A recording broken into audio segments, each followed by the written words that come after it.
Hello guys, welcome to another awesome video. I still Mohammed Belago, and in this video I'm still going to talk about Uniswap, the Uniswap token.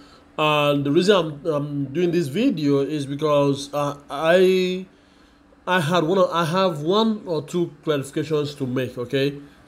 And thanks to Luffy the Pirate King for correcting me, and I appreciate your correction and doing it in a very good way. Some would have insulted me, but we're all learning. So I thank you for this clarification, and that is why I'm doing this video to clarify you guys about the Uniswap governance. Okay, the parameters for governance.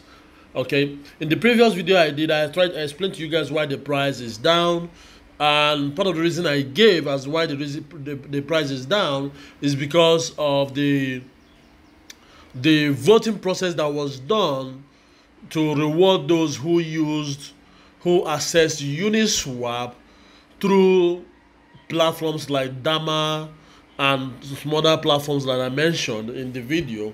Okay, that I showed you guys the voting process. So from what I gathered, and according to the correction I received, I went and did my research, like he said, and I went to the actual article about the Uniswap token on Uniswap's website. So if you are looking at this, let me highlight this so you guys see it. Okay, this is the parameter. Let me use okay, these are the parameters guiding the voting process, or guiding the Uniswap governance. Okay, so what it means is this. Okay, let me start with number one. 1% of Uni total supply delegated to submit a governance proposal. So what this means is this: for you to raise a proposal, maybe you have an idea or you have a suggestion to make and you want to raise it to the Uniswap community for them to decide on. Okay, you need to have at least 1% of the Uniswap total supply. So which means that 1%, okay, of 1 billion uni will give you about 10,000 units. So you have to make sure, sorry, not 10,000 units, sorry about that. Okay, 1% of 1 billion, sorry about that. So you have to have about 10 million units. Either you have it, okay, or it's delegated to you by users who support you in the proposal you're trying to make. Okay, so to submit the proposal, you need to have about 10 million uni for you to submit a proposal. Now, for a proposal to scale through or to reach a quorum, which means an agreement so that it goes live or is accepted, it means that the community or everybody, the community has to vote, but the winning vote has to have a minimum of 4% of the unit supply. So when you look at 4% of the total unit supply, which is 1 billion uni, okay, you find out that you need about 40 million uni. All right, you need about 40 million uni. Okay, so if we go back to the video that I did on the voting process, okay, you are going to see that both the process, the votings that I've done so far failed. Okay, it's not that they were accepted; they failed because they failed to reach 40 million uni in votes.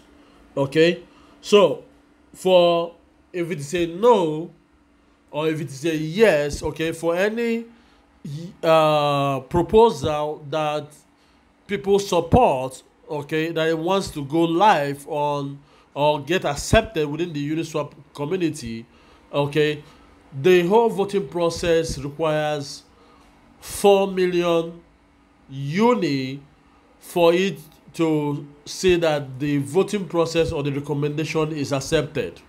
So in the case of the rewarding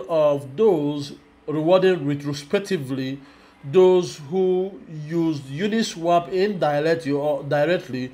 That is, those who did transactions that were put through Uniswap. Okay, they will not get any uni. Okay, they will not receive any uni. Okay, all right. So, but still, the fact still remains that Uniswap as a governance token to me is not an investment.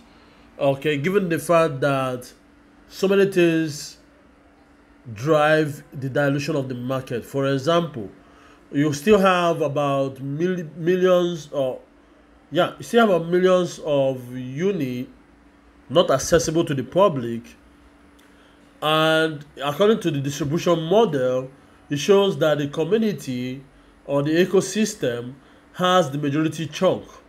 Okay, so that alone shows you that yes, I'm not saying the project is not solid. Okay, there is always people tend to attach price sentiment to how solid the project is. That is not so. There's so many things that drive buying and selling of an asset. Okay, it could be seasonal things, it could be political things that is happening in certain environments. And you get what I'm saying. Now might make people to withdraw their investment and decide to just hold on to their investment in cash, spendable cash, instead of holding in uni. Okay, so there are so many options that can cause the price to drop. Okay, but one thing for sure is this: will the price drop below below $2 again? Now that it has gotten up, and I saw the way it was pumped. Okay, it wasn't just people just buying it; it was people pumping the price, which I'm not against. But the truth there is, it will not, given the fact that people are still earning uni and majority are redeeming their uni, given the amount of investment that they did on uni on the liquidity pools or the liquidity mining that they did. Okay, you will find out that as those people are getting uni, they will cash out on the uni. That's a fact. But the question is, how fast is it going to impact the price again, so the price goes down? Because will what happened to sushi happen to you? Yes, it will happen. Okay, let's forget the fact that of the vampire attack and the rest of them. Okay, sushi is still a solid project on itself. Okay, regardless of what happened, sushi is a solid project, and I think it's number 3 in terms of DeFi interest or something like that. Okay, but the most important thing is governance tokens. Okay, don't necessarily generate too much demand. Okay, they don't necessarily generate too much demand for it.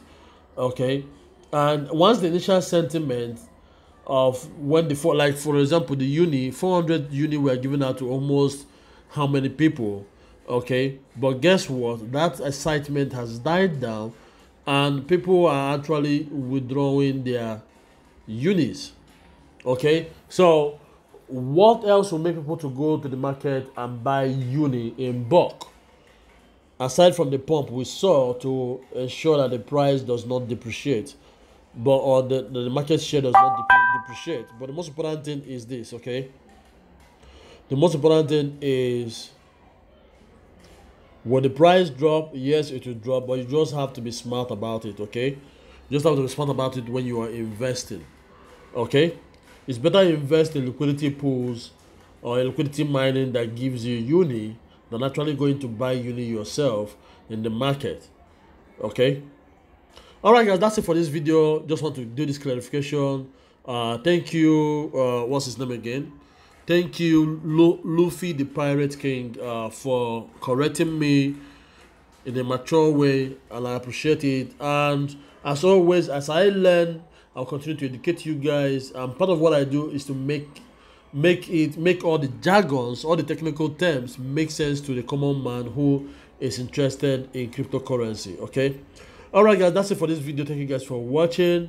Until I see you guys next time, take care and bye for now.